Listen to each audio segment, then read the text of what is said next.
दादा राम क्लास के फरमाइश बा। ये गीत यूट्यूब पे हमारी आवाज में आप लोग बड़ा प्यार दुलार सम्मान देता। कोनो दुल्हन अपना दुल्हा के मनावन करत बा।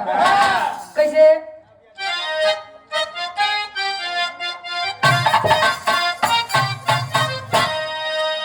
राजा हो तो है कैसे मनाए, राजा हो तो है कैसे मनाए, राजा हो तो है कैसे मनाए। और यहाँ फिर देख के गार्जियन जी दरवाजे पर बहुत प्यार दुलार सम्मान दिए।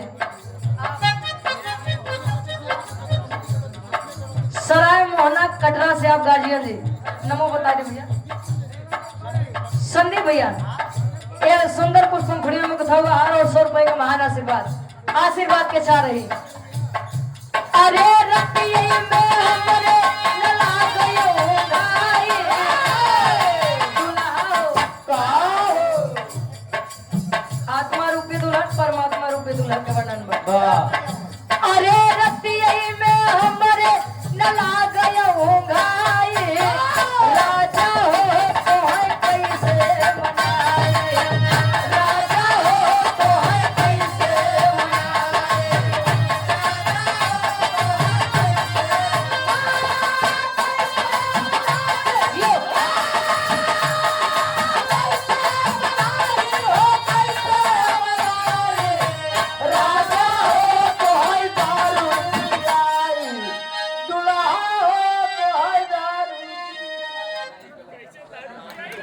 के दुल्हन सोचत है मां दुल्हन ना सब पताई से दूर रहे।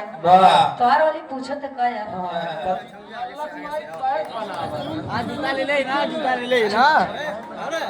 ए भैया। और ये आप हमारे धर्म के बड़े भैया मनोज उर्फ पिंटू भैया जी पटनवा से पुनः 200 रुपए का महान आशीर्वाद। और इस भाव का सम्मान करते हुए धर्म के हमारे गार्जियन जी आप राजेंद्र यादव जी सुंदर पुष्प पंखुड़ियों में कथा हुआ हार और 201 रुपए का महान आशीर्वाद आशीर्वाद के चाह रही। बिता बल पनवा दया आई गए जवानी बिता बल पनवा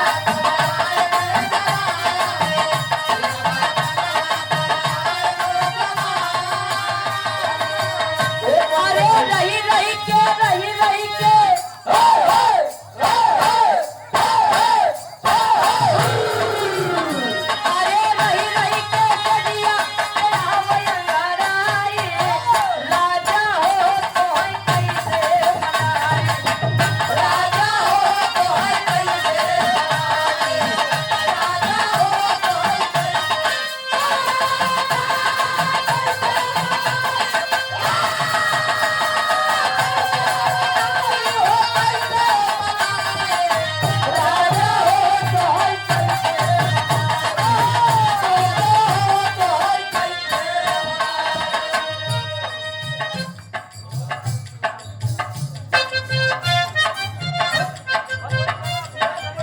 अच्छा ई गानों पे प्रसन्न होके ना ना ना भैया हम हिलावे वाला काम नहीं करेंगे।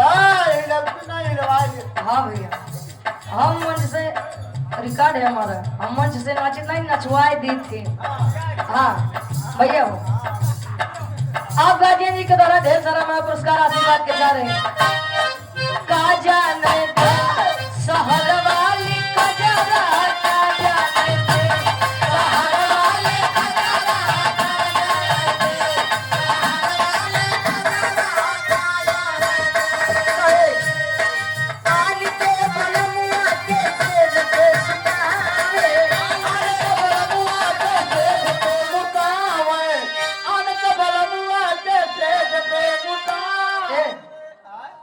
सेज पे सुता हुआ है कि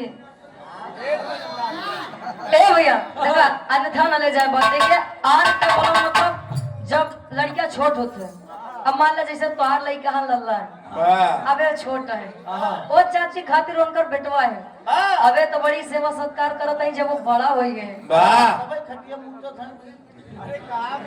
ए भैया उनका छोटा सा बच्चा है। ए भैया अब वो है जब लाला जब बड़ा हुई है अब कोनो न कोनो लड़की से तो शादी हो वही करी। शादी हाँ हो चाची खातिर वो लड़के रहेंगे लेकिन वो लड़की खातिर का रही है बल्लम बन गई बलम नहीं बलन अब का अब अबे वो समझा कहाँ तो क्या बात आज के बलमुआ के तेज पे सुतावे आज के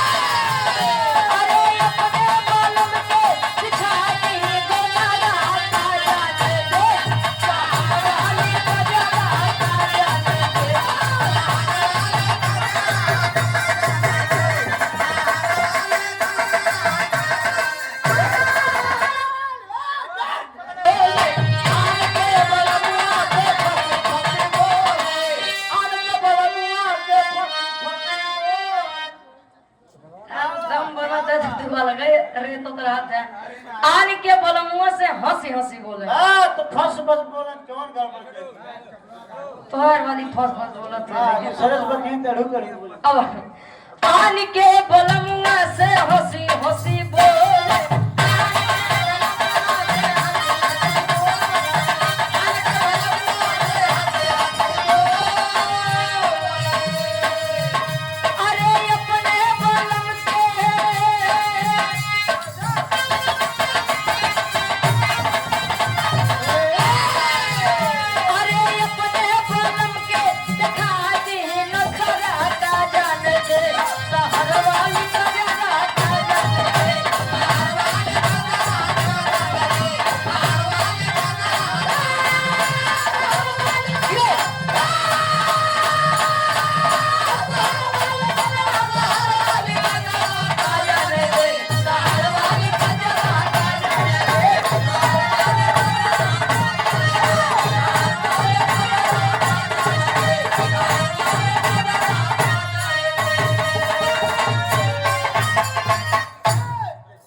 कहूँ रात बात है का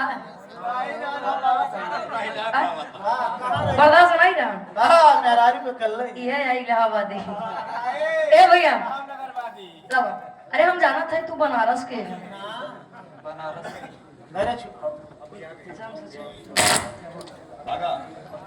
जरिए का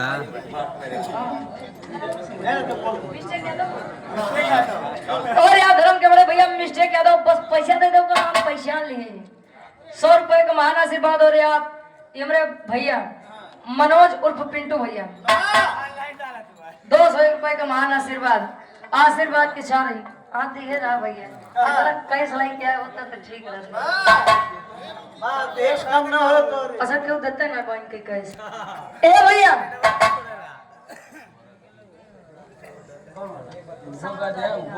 अच्छा गाय जैसी हाँ एक लाइन का हाँ लेकिन ज्यादा ना एक लाइन एक नहीं